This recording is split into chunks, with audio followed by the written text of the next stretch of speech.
Pas 2 vitesh humbje kohe, vlen sot po e paraqet si sukses vazhdimin e autostradës Shkup-Blac, projekti përfunduar më 2 maj 2023 dhe i tenderuar po atë vit nga qeveria e kaluar, me një vlerë prej rreth 183 milion eurosh, thuhet në reagimin e BDI-s.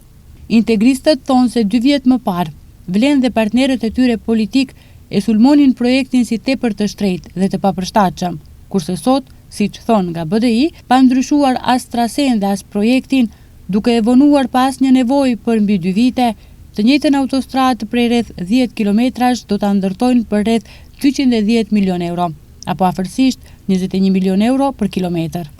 Vlen duhet të përgjigjet opinionit, pse u bllokua për 2 vjet ky projekt i gatshëm dhe pse sot i njëjti projekt kushton rreth 30 milion euro më shumë.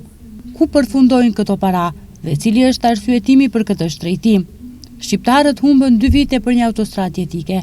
ndërsa qytetarët do të paguajnë 10 milion euro më shumë.